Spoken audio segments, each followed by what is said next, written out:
All right, good evening, everyone. Thank you for joining us for the BHWET lecture series. And thank you guys who are on the hybrid section on the Zoom. This is the first time we've done this, met in person and also through Zoom. So we might have a couple of glitches. If we do, just relax and we'll get them resolved very quickly. I am Ross Fleming III. I'm the director of the BHWET program, and I'd like to welcome all of you that are here today. Tonight, we're going to, I thought maybe we could introduce our directors, but I do have Natasha Yoakley that's here today. Natasha Yoakley is director of the ACKNOWLEDGEMENTS program. You stand up and say hello. Hello. All right, so in just one moment, we'll get started with the program.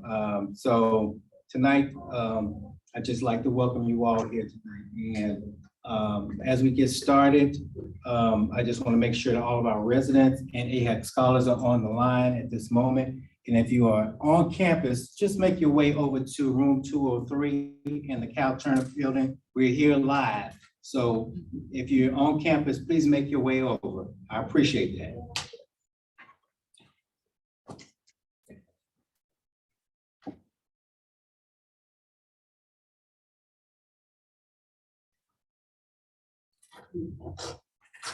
All right, thank you. Up next, I'll bring up Natasha Yoakley. She'll be introducing our speakers this afternoon. And here's Natasha Yoakley.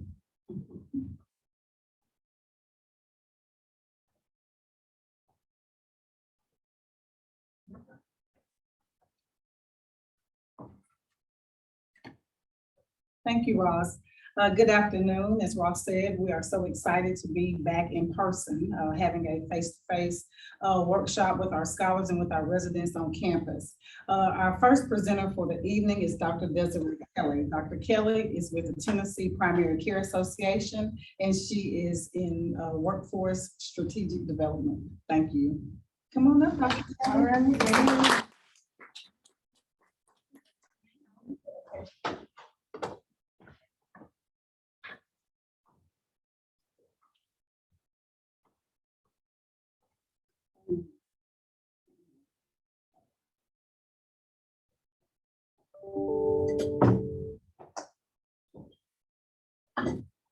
Yay, so we're going to talk about opportunities in community health.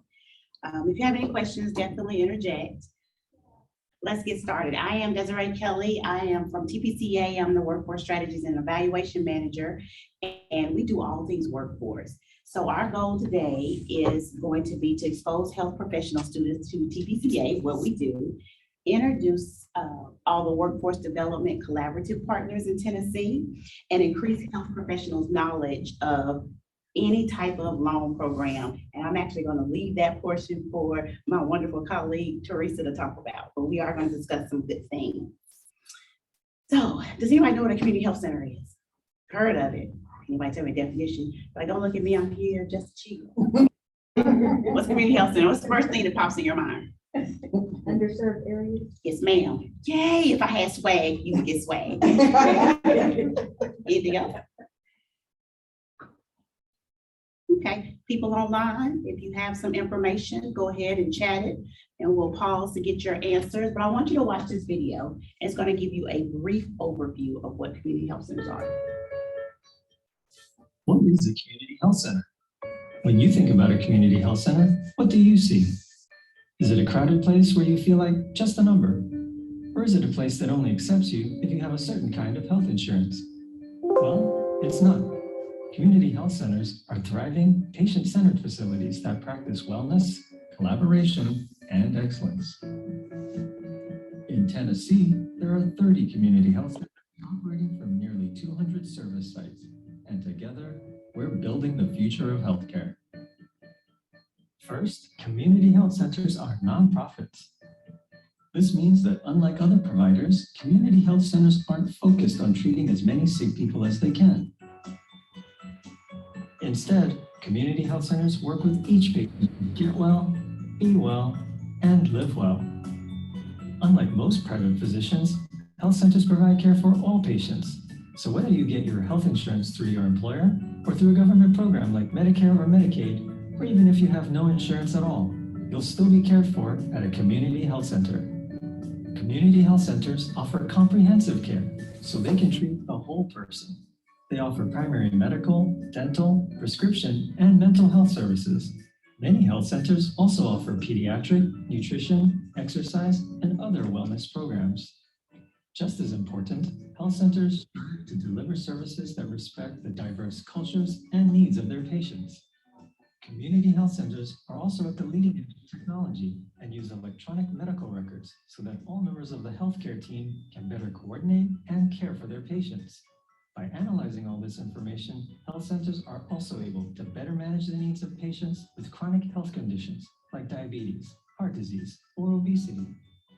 Dealing with the healthcare system can be an expensive, confusing experience, but community health centers believe in practicing patient-centered healthcare, surrounding you with a team of supportive, caring professionals. And it all starts with you, the patient, taking an active role in improving and managing your health. Finally, as a nonprofit, each community health center is governed by a board of directors. The majority of the people who serve on the board are actual patients of the health center. Centers responsive to the needs of their patients and to the larger needs of their communities. That's important because health centers operate in areas of our state where access to healthcare services is limited. Giving patients in these communities a voice is essential. Community health centers are vital, respected partners in our healthcare system.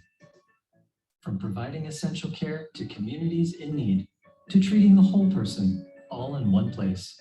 Community health centers are doing what's right for Tennessee.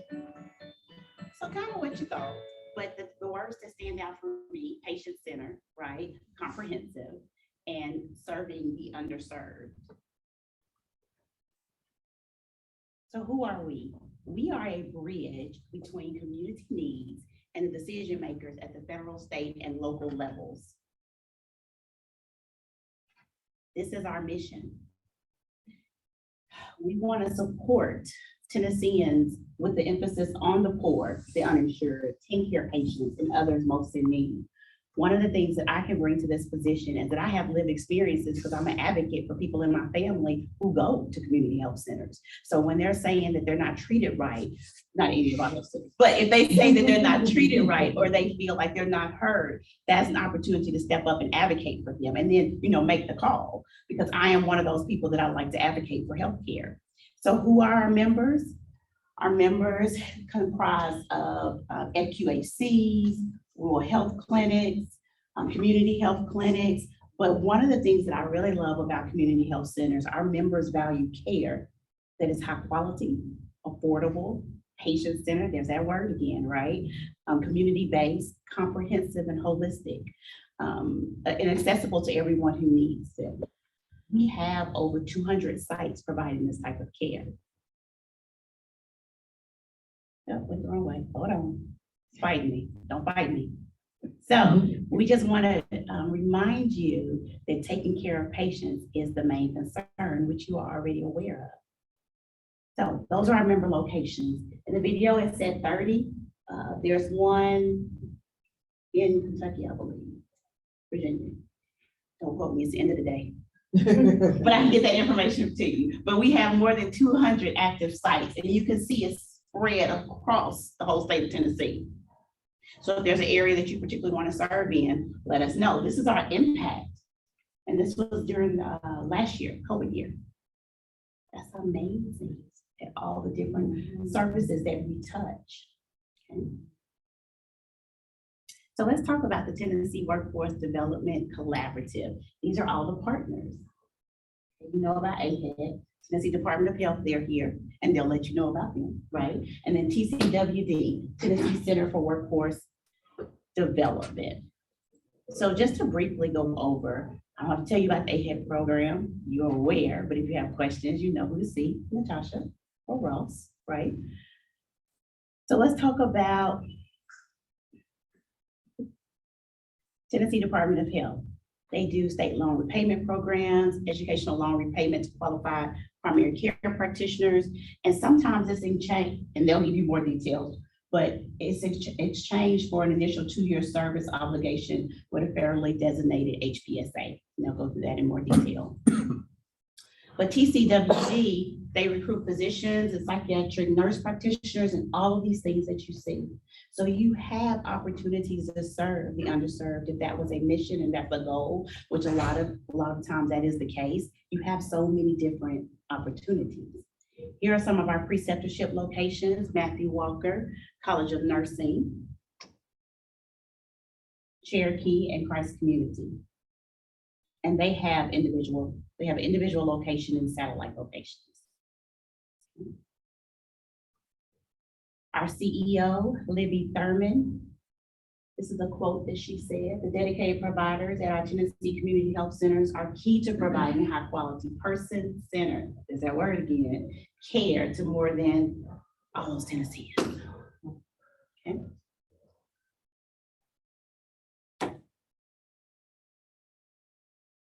So we like to think that we are all connected. We are all together. We all play a part to make this happen. So here is our overview of Connected Together.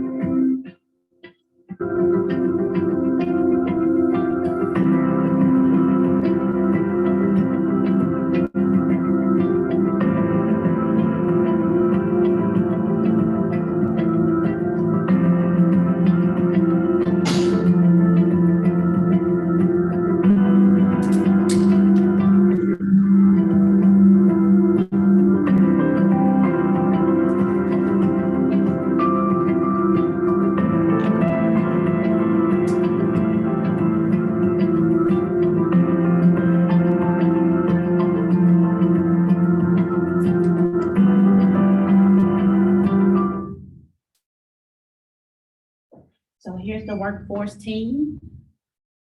Cassandra LeBlanc, she's the HCAP program director, and Tiffany Priest is the HCAP program manager. I will have cards if anybody has questions, and you know how to reach me. You can reach me through Natasha or Ross if you're interested. Any questions?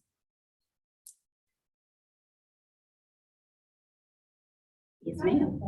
I was kind of thinking about like earlier, your question earlier, like what do you think a community health program for clinic is? I guess the first thoughts in my mind is like people coming underinsured or uninsured, that are really sick, that don't have access to care. But during the video, it talked about like preventative medicine.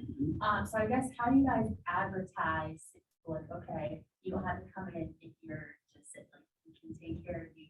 Right. And prevent and Thank you for that question. That is amazing. So we have a big social media presence for the ones who are following us, and Twitter, all the social platforms. And so we're always advocating for our community health centers in various forms. So if they have questions about the care that they can provide, we're providing satellite locations. We're connecting them with who they need to connect with. Because I don't know if you've ever experienced that, but when you call somebody and you've been home forever, and then you have to be rolled over to somebody else, it's frustrating. You're not meeting that need. So we take it personal and we try to connect them with who they need to talk to. So pivoting back to your question, we try to stay ahead of everything by over communicating, by over advertising. And so we do these presentations also to bring awareness, because I mean, you want to give back. And a lot of times our physicians that look like us, we want to get back to the communities that we came from. And so this is a great opportunity to do that. To answer your question. Okay, awesome, because I can go on. Anybody else?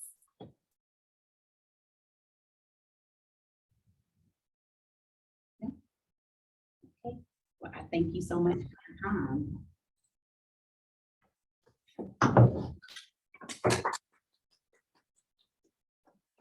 Thank you, Dr. Kelly. And up next, we have from the Tennessee Department of Health, Ms. Teresa Donelson.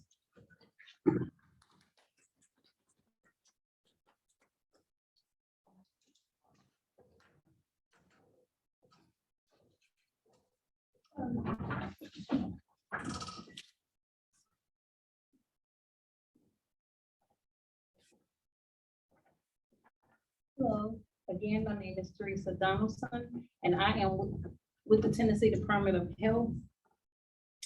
And I'm here today to tell you about a few programs that we have at the Tennessee Department of Health.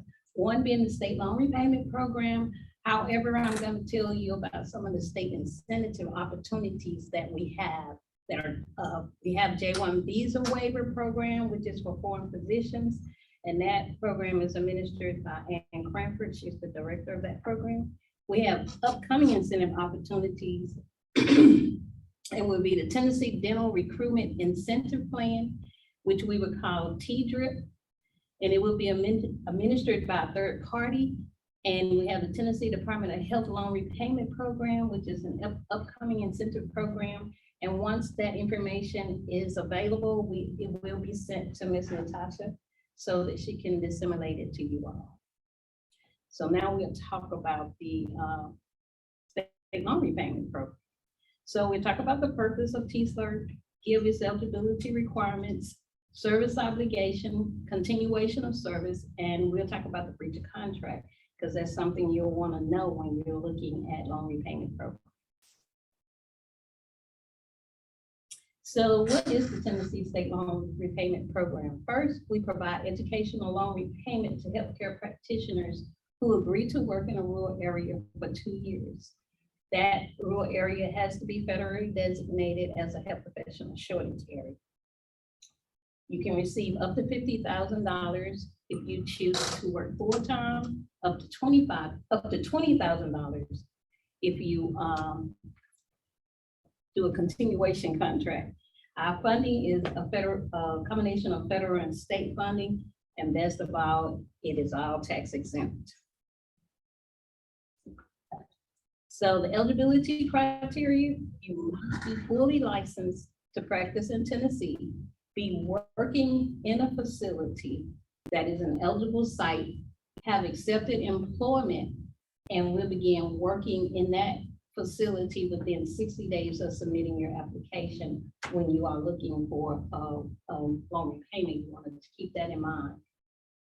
And the facility you want to look at, you want to make sure that it is an ambulatory, public, or nonprofit entity that's located in a health professional shortage area, that they accept Medicare, Medicaid, the children's program, which is TennCare, and that they have a sliding fee scale and see outpatients. You want to make sure that the facility does that, or it's not going to be eligible. It's not going to be an eligible site for you to practice. Some of the eligibility specialties are, well, first of all, it's medical, dental, and behavior and mental health. And under the medical program are the doctors of osteopathy, and their specialties can be family practice, internal medicine, pediatrics, or OBGYN. Of course, we have dental surgery, dental medicine.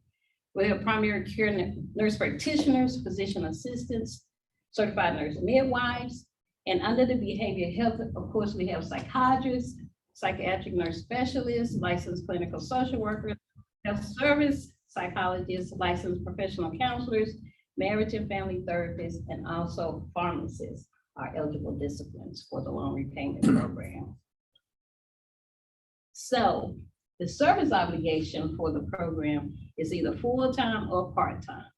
Both require a 2-year commitment, and that's an initial 2-year commitment. So once you sign up for the program and are approved, you definitely will have to complete 2 years worth of service. If you choose to work full-time, you have to work 40 hours. You're required to work 40 hours, no less, 45 weeks per year. Cannot be, those 40 hours cannot be worked less than 4 days, no more than 12 hours a day. You have to provide 32 hours of direct patient care. The other 8 hours can be administrative or teaching, or you can work those other direct patient hours, but you have to do 40 hours a week. You are allowed to be out of the office 35 days a year, including sick time. Anytime you're out of the office, annual leave, CE time, anytime, vacation time counts toward your 35 days per year that you can be out of the office. Usually facilities give you a 2-week vacation, but if something comes up and you need to be out of the office, then you do have those 35 days per year. So in year 1, you have the 35 days, in year 2, you'll have 35 days.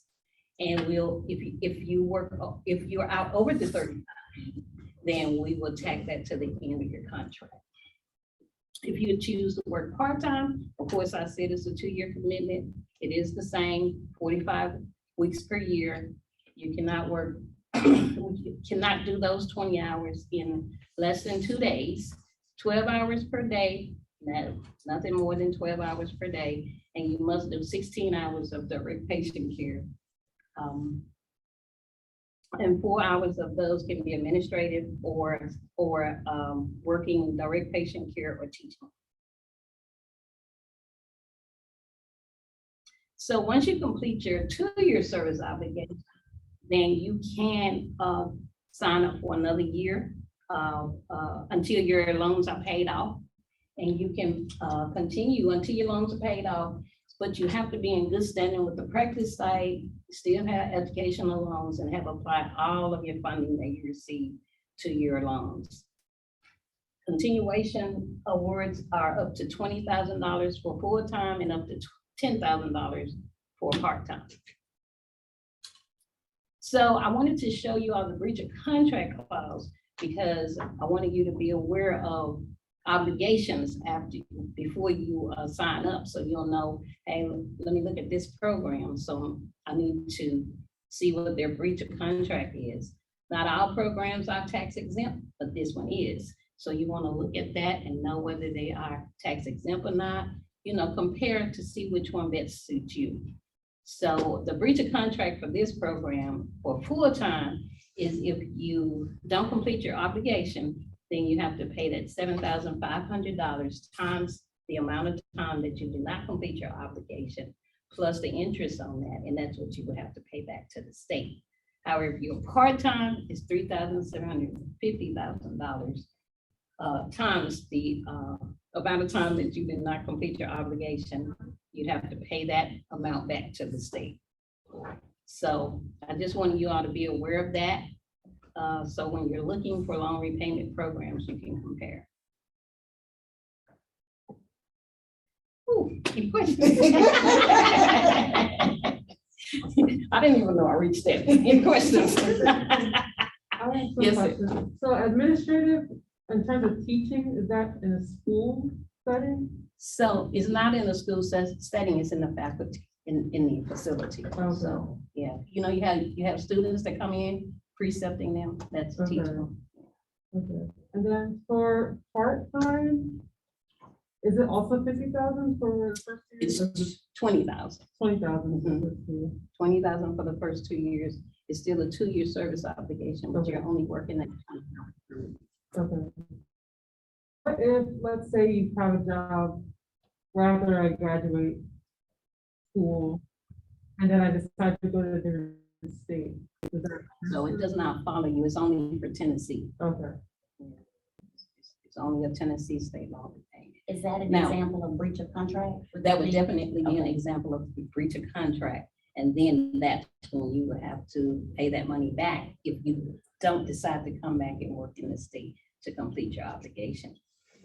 So you want to talk to whoever you have your loan with to make sure that you can move, because they can work with you and let you know, hey, if you do this, then you're not gonna be, you're gonna be in breach of contract. Or what if you, you know, something like that. They'll try to work it out with you to stay in the States.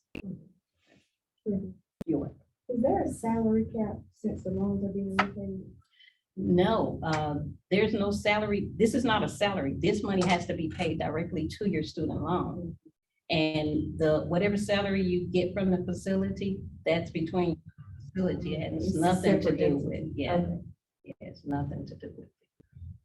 If there are any questions from the Zoom audience, just unmic and ask your questions or put your questions in the chat. Ongoing application process. No, applications are accepted once a year for 60 days, whenever that application cycle opens. Right now, I'm not sure when it's gonna open, but we will send that information out to you and Ms. Natasha, to let you all know. I do have some brochures with the link on the back of it, so any students can go on. And the announcement will be out there And then that announcement will have when the application cycle opens and closes.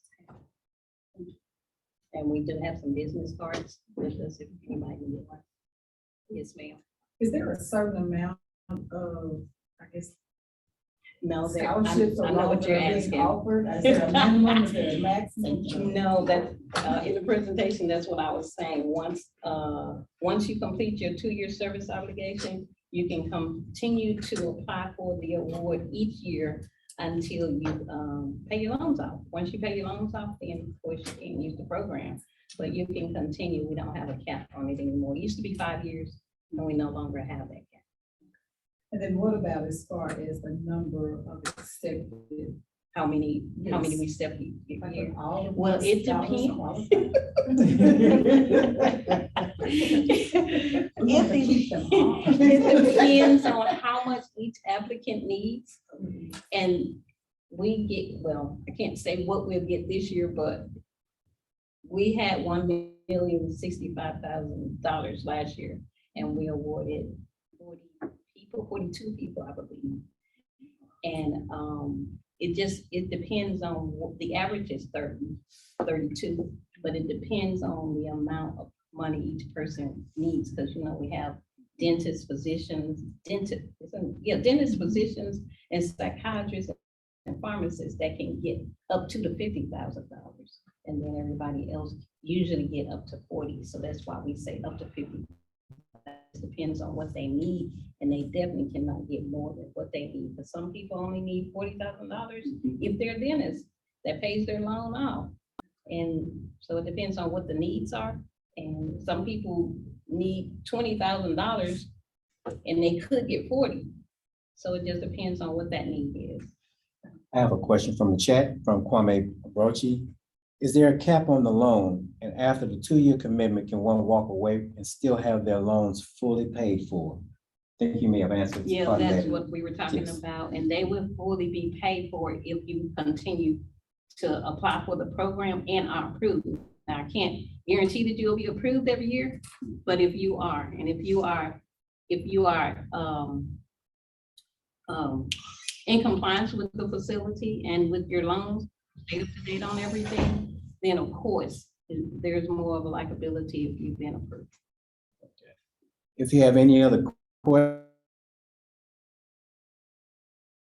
send me a question through the chat at this time.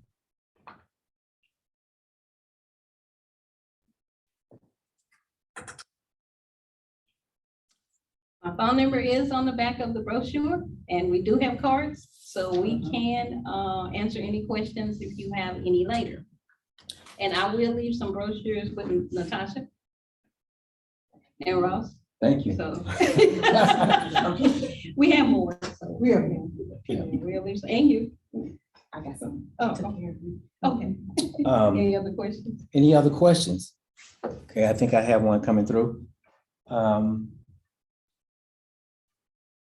Okay, does it necessarily have to be a medical degree, loan, or any other educational degree? MPH or anything like that? So it has to be a master's level. So it has to be a master's level degree, if that's what they're asking. Yes. Okay. Any other questions? Thank you, Ms. Donelson. If there are not any other questions, I do have Ms. Cranford in the room as well. If you'd like to say anything, I'm sorry, I put you on the spot. But if you like, Ms. Ann Cranford.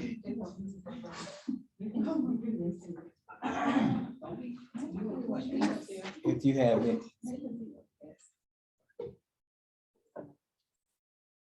Good evening, everyone. My name is Ann Cranford. I work for the Tennessee Department of Health as well. And as Ms. Donelson mentioned earlier, I do the foreign physician placement program for the state of Tennessee. And what that does is if you are a foreign physician on the J-1 visa waiver, or cover 30, as some people will call it, and you want to work in the state of Tennessee, I handle those applications for the Department of Health. Each state that participate across the U.S. receive 30 slots per federal fiscal year. And so that starts October 1 through September 30th. This year, the state of Tennessee actually placed all 30 physicians which I'm so excited. Yeah. So, we look at specialists as well as primary care. And so, like I said, the application, the application itself is several different documents that you would have an immigration attorney assist you with. And most of the hospitals that reside in a health professional shortage area or a medical underserved area can qualify for placement for a foreign physician. And so in some hospitals actually have 2 or 3 that they actually apply during the whole year. So the thing that we do is just assist with that application process, and so the application actually goes to the federal government to be approved to USCIS. And so my job is just more or less reviewing to make sure all the information is correct before it gets forwarded to the Department of State. And like I said, we are here to help anyone that would love to participate in our program. Thank you, Ms. Cranford. I really appreciate it. Yes, go ahead.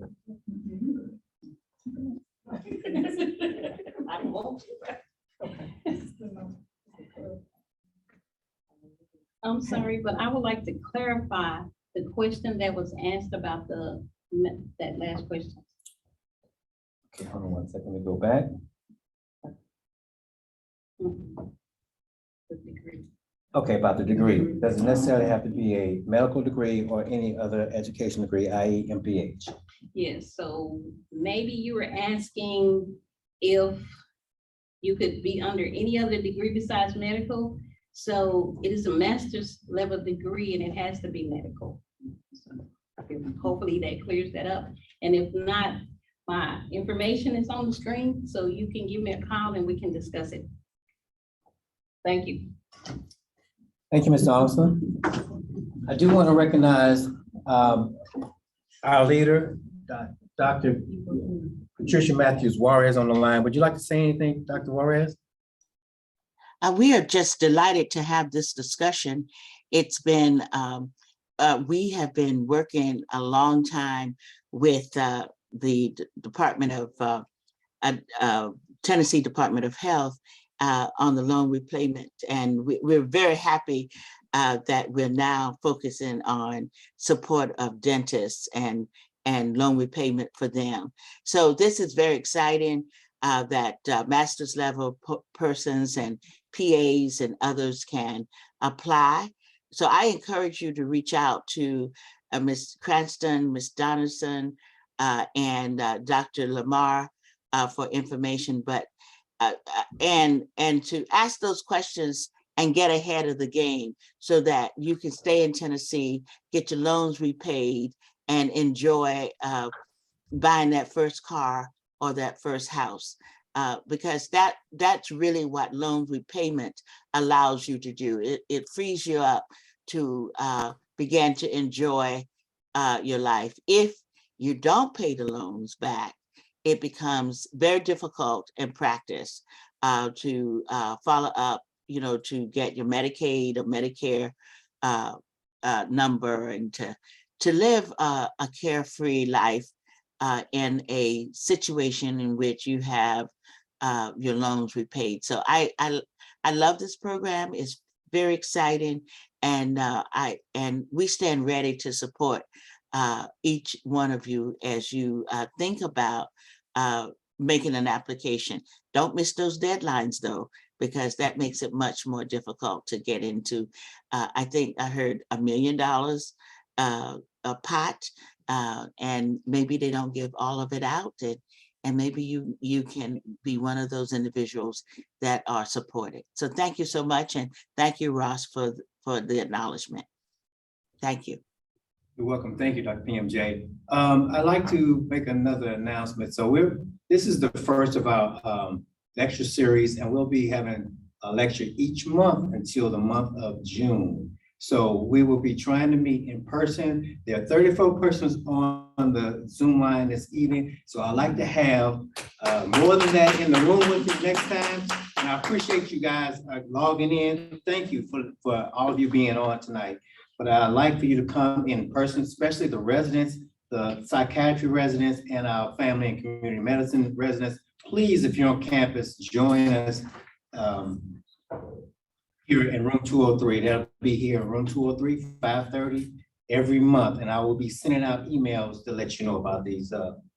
And Mr. Fleming, I just want Yes. to, I know you did you did this at the beginning of the program, but this is an emphasis on rural health and rural Yes. parent and patient centeredness. And the excitement here is that the state of Tennessee is very supportive of a program such as this.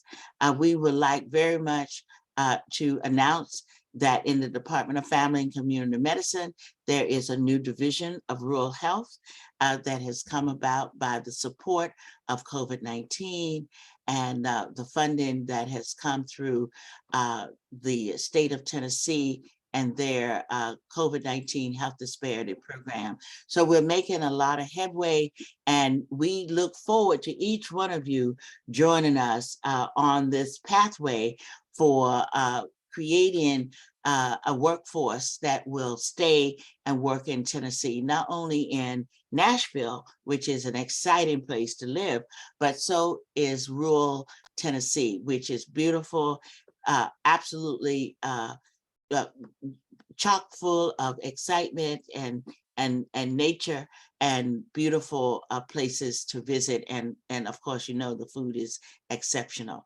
So this is a commercial for you to get your loan repayment, think about rural Tennessee, and as well as North Nashville.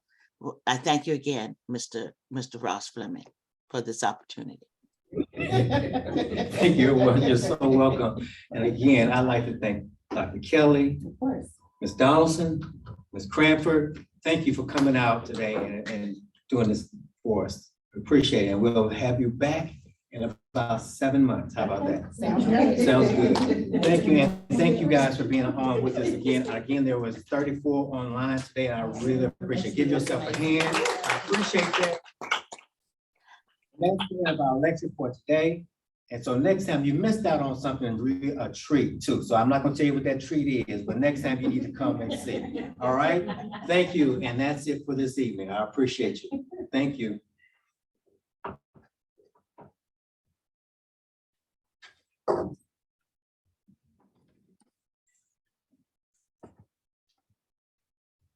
Good, Ross.